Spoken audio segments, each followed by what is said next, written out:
स्वागत है आप सभी का अपने चैनल ऑनलाइन स्टडी 1.6 में। इस वीडियो में कक्षा 10 के प्रश्नावली 8.1 के प्रश्न संख्या 11 को हल करेंगे। प्रश्न संख्या 11 है, बताइए कि निम्नलिखित कथन सत्य है या असत्य, कारण सहित अपने उत्तर की पुष्टि कीजिए। तो प्रश्न संख्या 11 में टोटल 5 कथन दिया हुआ है और हमें बताना है कि इस पांचों कथन में से कौन सा कथन सत्य है और कौन सा कथन असत्य है। तो चलिए पहला नंबर कथन को देखते हैं। तो देखिए पहला कथन दिया हुआ है, tan A का मान सदैव यानी कि हमेशा 1 से कम होता है। तो देखिए यहाँ पे क्या है, tan थीटा है। तो ये जो थीटा है इसको कुछ देर के मान लीजिए कि कोण A है। तो tan 0 डिग्री का मान 0 होता है। tan 30 डिग्री का मान कितना है, 1/√3 है। tan 45 डिग्री का मान कितना है, 1 है। tan 60 डिग्री का मान √3 है और tan 90 डिग्री का मान क्या है, यहाँ पे अपरिभाषित भी है। तो देखिए इस कथन में डायरेक्ट क्या कह रहा है कि tan A का मान सदैव यानी कि हमेशा 1 से कम होता है। लेकिन जब हम इसका मान जो देखे हैं तो इसमें क्या है, 1 के बराबर भी होता है। तो ये कथन सत्य दिया हुआ है, नहीं दिया हुआ है। क्या है ये कथन, असत्य होगा। तो यहाँ पे लिखेंगे असत्य। क्यों असत्य है ये भी आपको समझा दिए हैं, तो ये आप लिख सकते हैं। तो यहाँ पे लिख दीजिएगा क्योंकि tan 0 डिग्री बराबर कितना होता है, 0। उसके बाद tan 30 डिग्री बराबर कितना होता है, 1/√3। tan 45 डिग्री बराबर कितना होता है, 1 होता है। उसके बाद tan 60 डिग्री बराबर √3 होता है और tan 90 डिग्री बराबर क्या होता है, अपरिभाषित होता है। तो ये जो पहला कथन है क्या हो जाएगा, असत्य हो जाएगा। आइए अब दूसरा कथन देखते हैं। तो देखिए यहाँ पे दूसरा कथन दिया हुआ है, कोण A के किसी मान के लिए sec A बराबर 12/5। तो हमें बताना है कि ये कथन सत्य है या असत्य है। तो पहले इसको समझिए। देखिए यहाँ पे क्या है, sec A बराबर दिया हुआ है 12/5। तो sec का सूत्र होता है कर्ण/में आधार। तो यहां से हमें क्या पता चल रहा है कि कर्ण का मान 12 है और आधार का मान क्या है, 5 है। इसको और अच्छे से समझने के लिए एक समकोण त्रिभुज बनाइए और इसका नाम दे दीजिए। इसका नाम दे देते हैं ABC। अब देखिए किस कोण का उपयोग हो रहा है इसमें, कोण A का। तो इसके सामने वाली भुजा ये क्या होगा, लंब होगा और ये वाली भुजा क्या होगा, आधार होगा और ये वाली भुजा क्या होगा, कर्ण होगा। तो देखिए कर्ण का मान कितना दिया हुआ है, 12 और आधार का मान कितना दिया हुआ है, 5। तो आप सभी लोग जानते हैं कि समकोण त्रिभुज में सबसे लंबी भुजा को क्या कहते हैं, कर्ण कहते हैं। तो सबसे लंबी कहने का अर्थ यह हुआ कि कर्ण जो है वो लंब और आधार दोनों भुजाओं से बड़ा होता है। तो ये जो प्रश्न है इसमें भी क्या है, आधार का मान जो है वो कर्ण से क्या है, कम है। यानी कि यहाँ पे कर्ण क्या है, आधार से बड़ा है और प्रश्न में भी यही कह रहा है, इसीलिए ये कथन क्या हो जाएगा, सत्य हो जाएगा। तो अब इसके आंसर में लिख देंगे सत्य। क्यों सत्य है ये भी लिख देंगे, लिखेंगे क्योंकि क्या होता है, कर्ण का मान, क्योंकि कर्ण का मान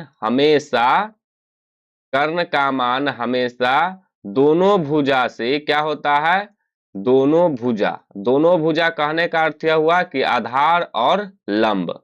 तो दोनों भुजा से क्या होता है, बड़ा होता है, बड़ा होता है। और इस प्रश्न में भी क्या है, बड़ा दिया हुआ है, इसीलिए ये कथन क्या है, सत्य है।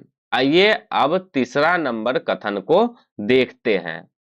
तो देखिए तीसरा कथन दिया हुआ है, कॉस ए कोण ए के कोसिकेंट के लिए प्रयुक्त एक संक्षिप्त रूप है। तो देखिए कॉस ए जो है, इसमें ए क्या बताता है कि कोण ए का उपयोग करना है, और ये कॉस जो है ये क्या बताता है कि ये एक त्रिकोणमितीय अनुपात है। क्या है ये, त्रिकोणमितीय अनुपात है। तो देखिए कॉस जो है, इस कॉस का पूरा नाम होता है कोसाइन, इस कॉस का पूरा नाम होता है कोसाइन। लेकिन यहाँ पे ये जो कथन है, इसमें कॉस का पूरा नाम क्या दिया हुआ है, कोसिकेंट दिया हुआ है। तो क्या ये सही दिया हुआ है, नहीं, ये गलत दिया हुआ है, इसीलिए ये कथन क्या हो जाएगा, असत्य हो जाएगा। तो अब यहाँ पे लिख देंगे असत्य। क्यों असत्य है ये भी लिख देंगे, लिखेंगे क्योंकि कॉस ए, क्योंकि कॉस ए कोण ए के कोसाइन, कोसाइन के लिए, कोसाइन के लिए प्रयुक्त, प्रयुक्त एक क्या है, संक्षिप्त रूप है, संक्षिप्त रूप है। अब अगला कथन देखते हैं, यानी कि चौथा नंबर कथन देखते हैं। तो चौथा कथन दिया हुआ है, कॉट ए, कॉट और ए का गुणनफल होता है। तो देखिए यहाँ पे क्या है, कॉट ए। तो ये जो कॉट है ये क्या बताता है कि ये एक त्रिकोणमितीय अनुपात है, त्रिकोणमितीय अनुपात है। और ये जो ए है, ये हमें ये बताता है कि कोण ए का उपयोग कीजिए। लेकिन इस कथन में कह क्या रहा है कि कॉट ए, कॉट और ए का गुणनफल है, तो ऐसा तो नहीं है। तो इसीलिए ये कथन क्या हो जाएगा, असत्य हो जाएगा। तो यहाँ पे लिखेंगे असत्य। क्यों असत्य है ये भी लिख देंगे, लिखेंगे क्योंकि। और देखिए ये जो कॉट है, इस कॉट का पूरा नाम होता है कॉटेनजेंट। तो कॉट का पूरा नाम होता है कॉटेनजेंट। तो यहाँ पे लिखेंगे क्योंकि कॉट ए कोण ए का, कोण ए का कॉटेंजेंट, कॉटेंजेंट के लिए प्रयुक्त, प्रयुक्त एक संक्षिप्त, प्रयुक्त एक संक्षिप्त रूप है। आइए अब पांचवा नंबर कथन देखते हैं। तो देखिए पांचवा नंबर कथन है, किसी भी थीटा कोण के लिए साइन थीटा बराबर 4/3। तो हमें बताना है कि ये कथन सत्य है या असत्य है। तो इसको भी पहले समझिए। देखिए यहाँ पे क्या है, साइन थीटा बराबर दिया हुआ है 4/3। तो साइन थीटा का सूत्र होता है लंब बट्टे में कर्ण। क्या होता है, लंब बट्टे में कर्ण। तो यहां से हमें क्या पता चल रहा है कि लंब का मान 3 है और कर्ण का मान 4 है। इसको और अच्छे से समझिए। इसके लिए एक समकोण त्रिभुज बना देंगे और सभी कोण का नाम दे देते हैं बी सी। और देखिए ये जो कोण है इसको ले लेते हैं थीटा, यानी कि हम इस कोण का उपयोग करेंगे। तो इसके सामने वाली भुजा ये है, तो ये हो जाएगा लंब, और ये वाली भुजा हो जाएगा आधार, और ये वाली भुजा हो जाएगा कर्ण। तो देखिए कर्ण का मान कितना दिया हुआ है, 3, और लंब का मान कितना दिया हुआ है, 4। तो अभी अभी कथन 1 में आपको बताए थे कि कर्ण का मान हमेशा अन्य दोनों भुजा यानी कि लंब और आधार से बड़ा होता है, लेकिन यहाँ पे क्या है कि कर्ण का मान छोटा है लंब से, तो ये तो गलत है। तो ये वाला कथन जो है ये क्या हो जाएगा, असत्य हो जाएगा।